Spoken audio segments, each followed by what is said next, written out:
Support for the roundup comes from Symphony 3, allowing councils to connect their systems securely, to automate their data flows and to monitor performance in real time. And right now, councils are lining up for their own emergency dashboard, like the one that Symphony 3 has created for the city of Greater Bendigo. The dashboard helps keep the community safe and prepared before, during and after emergencies. It pulls together live data, including weather data, traffic data, emergency incidents, unplanned and planned disruptions, news and social media feeds. Visit www.symphony3.com to learn how you can get an emergency dashboard for your community.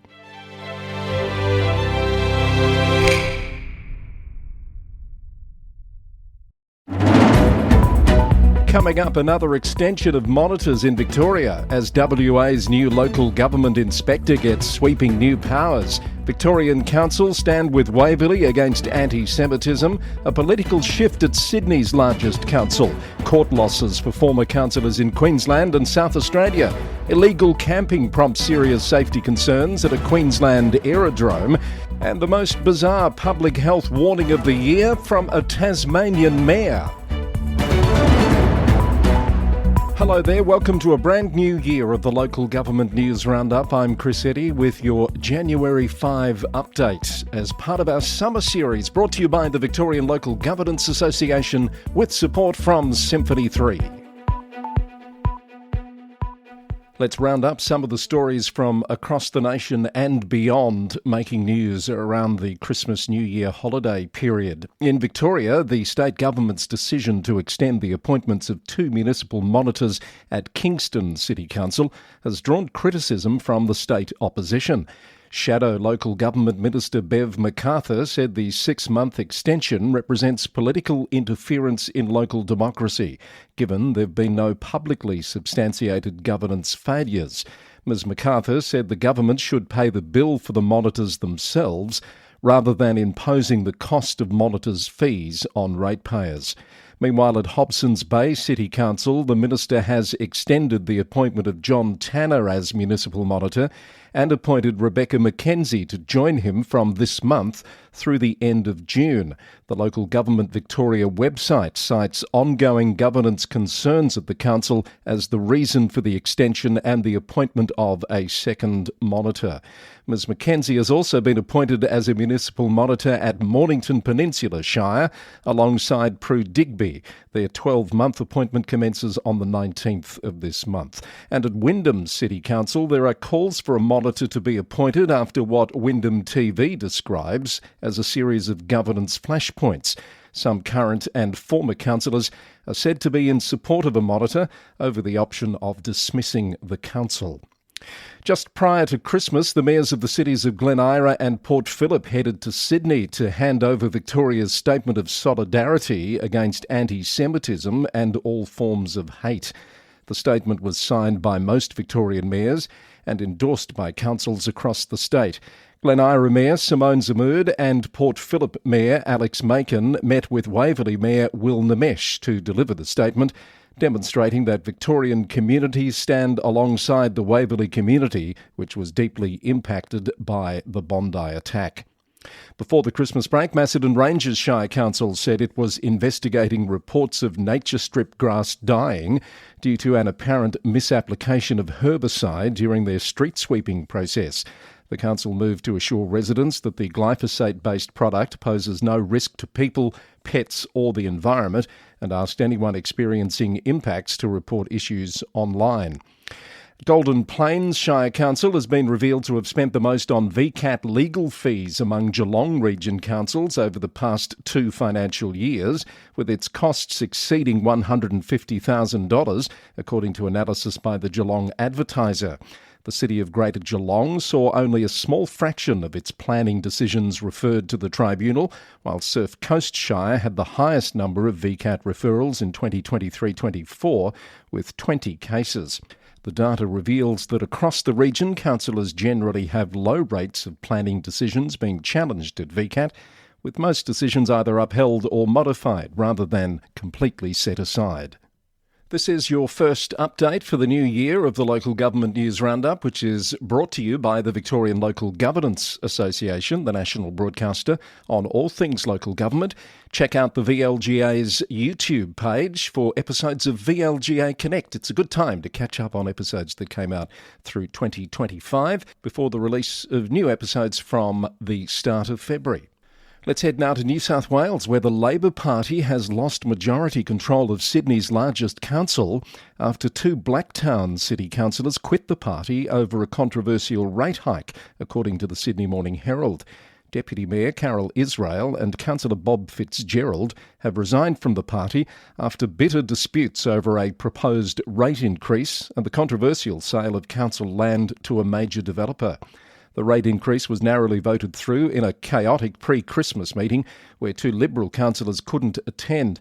Mayor Brad Bunting says the increase is needed to fund essential services as the council's population surges from 400,000 to 600,000 over the next 20 years.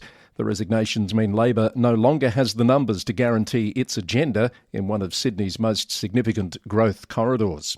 The popular swan pedal boats at Lake Parramatta will soon be gone. The Sydney Morning Herald reports that Parramatta Council has terminated the operator's licence over safety concerns. The council has ended its contract with Parramatta Rowboats, which has operated boat hire services at the lake for 8 years. The company's fleet includes rowboats, kayaks, canoes and the distinctive swan pedal boats, imported from Michigan in the US at $10,000 each. The council cited ongoing safety concerns, including inconsistent use of safety vests and inadequate staff training. Parramatta Rowboats will continue operating until the end of January, and the council will begin seeking a new watercraft operator soon. And also making news, just before the start of the new year, Wollongong City Council had to cancel its 9 p.m. New Year's Eve fireworks display due to dangerous ocean swells at Wollongong Harbour that made it unsafe to launch fireworks from their planned positions. From Queensland now, the Townsville Bulletin reported that the city's former Mayor Troy Thompson has lost his bid to reopen a discrimination lawsuit against Townsville City Council. The Queensland Industrial Relations Commission rejected his request, having previously dismissed the case when he failed to appear twice without explanation. The decision has been described as another ego-bruising loss in court for the embattled former mayor. The federal government has reportedly remained silent on a plea from the Queensland government to help councils pay for real-time weather data, estimated to cost up to $600,000, following a decision from the Bureau of Meteorology to stop providing it for free from mid this year. The Courier-Mail reported that some councils have claimed they were blindsided by the decision to shift costs onto them, and that the plea for help from the federal government has been thus far ignored.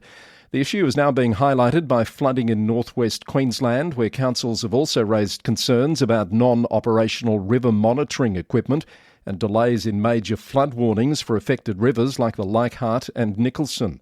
5 local government areas are receiving disaster recovery funding arrangements support for emergency response and infrastructure repairs. The Northwest Queensland Regional Organisation of Councils said councils are prioritising community safety, road restoration and essential services while warning residents and visitors to stay out of floodwaters and await full damage assessments as conditions improve. Illegal camping at Caloundra Aerodrome has sparked serious safety concerns, with businesses and Sunshine Coast Council working to address a growing crisis. The council has confirmed it's engaging support services after mounting complaints about illegal camping and rubbish dumping at the aerodrome. Councillor Terry Landsberg told the Sunshine Coast News that the issue goes beyond homelessness, posing genuine safety risks to aerodrome employees and staff. The aerodrome handles about 40,000 aircraft movements annually and employs over 120 people. It has seen conditions deteriorate, with residents describing the area as increasingly problematic. The council says it's committed to balancing compassion with community safety and is working with partner services to find solutions. Now, this has to be one of the most bizarre stories of the holiday break. Coming right at the end of the year, the Mayor of Derwent Valley in Tasmania issued a most unusual public health warning. Mayor Michelle Dracoulis took to social media with a simple message: please don't eat toilet seats. That warning came after she discovered what appeared to be bite marks on a toilet seat in a council facility. She later clarified she doesn't actually believe people are snacking on toilet seats. She was using absurdist humour to draw attention to a serious issue: ongoing vandalism at public amenities. In a follow-up post, Mia Dracoulis explained the damage was likely caused by vandalism, but she said the toilet seat looked like it had been attacked by the Cookie Monster. She said the facilities face regular problems, including graffiti, vandalism and theft. She's defended her humorous approach, saying that sometimes Australians can use a bit of levity to make a serious point, and in this case, it certainly got people talking. Let's go across to South Australia, where two former City of Salisbury councillors have lost a Supreme Court battle to overturn their controversial removal from the council, according to AdelaideNow.com. Severina Berner and Grace Borden were unanimously voted out in June 2023 after missing 3 consecutive meetings without approved leave, triggering the Local Government Act's 3-strike rule. The pair had faced intense scrutiny after posting inflammatory social media content comparing the council's smart city technology to Nazi concentration camps and Big Brother. In her ruling, Justice Sandy McDonald described their explanations for missing meetings as entirely unreasonable and highly contradictory, noting that while they claimed to be medically unfit, Ms Borden was working extra shifts elsewhere and Ms Berner continued posting on Facebook as a councillor. Ms Berner has said she will appeal the decision. And Western Australia's new local government inspector has been granted sweeping powers to tackle dysfunction in the state's 139 councils. Tony Brown took up the role in October and can now intervene early when problems emerge before they spiral out of control. It follows a turbulent year for WA local government, with 2 councils, Nedlands and Port Hedland, sacked and replaced by commissioners, while Coolgardie narrowly avoided suspension after financial troubles. Mr Brown's expanded powers allow him to send in monitors and experts, investigate complaints and recommend the suspension or dismissal of entire councils or individual members. He can also issue fines of up to $1,000 for certain offences. ABC News reported that the city of Perth is first on his list after referring itself last month following weeks of turmoil, including a controversial workplace review and the resignation of its acting CEO. It's the Local Government News Roundup Summer Edition with support from Symphony 3, simple, connected customer experiences. Check out their Smart Glue platform by heading to symphony3.com, and you'll also find it globally available in the AWS marketplace. And here are some stories making news from beyond Australia. Out of New Zealand, Taranaki Regional Council has defended its record of 50 vehicle incidents and 17 speeding tickets over 3 years, which is significantly more than other councils in the region, according to the Post. While the Taxpayers Union attributes the statistics to poor driving standards, the council noted that staff drive extensively across challenging terrain, making their situation incomparable to district councils. Equal pay settlements for female council workers in the UK have exceeded £1 billion, according to a report from The Guardian. The GMB union has secured around 30,000 settlements, averaging £30,000 each across 6 local councils for workers in female-dominated roles who were denied equal pay and benefits compared to male-dominated positions. The union expects thousands more claims this year, with 40,000 outstanding claims across 26 authorities, potentially worth hundreds of millions more. Over 80 employees of London, Kentucky in the US are suing the City Council after it passed budget-cutting ordinances that could eliminate up to 72 positions across police, fire and public works departments. The Lexington Herald Leader reported that a judge has granted a temporary restraining order to prevent implementation. Community members in Colorado Springs are attempting to recall a City Council member, Tom Bailey. They claim he ignores their concerns about local developments and has a voting record that doesn't represent their interests. The recall group says it's gathered the required signatures, and the process will now move forward to signature validation before being presented to the City Council. That's all according to Fox 21 News. In New York City, where a new mayor has officially taken office, a new council law is also now in effect, requiring the NYPD to publish information online about identity theft and how to report it. And its police force is required to train its officers in how to respond to and investigate identity theft as part of council efforts to protect older people from scams. And finally, in Canada, the City of Toronto has appointed its new traffic czar, a chief congestion officer, to lead the city's efforts in reducing traffic congestion. Andrew Poslin's key priorities initially include presenting a congestion management plan in April and overseeing transportation for the FIFA World Cup, according to CTV News. You've been listening to episode number 534 of the Local Government News Roundup, recorded on Monday the 5th of January 2026, and brought to you by the Victorian Local Governance Association, the national broadcaster on all things local government, with support from Symphony 3, simple, connected customer experiences. You can get more information about this episode, including story links, by heading to lgnewsroundup.com or check the transcript in your podcast player. And thanks to those of you who make the podcast possible by supporting us through a monthly subscription.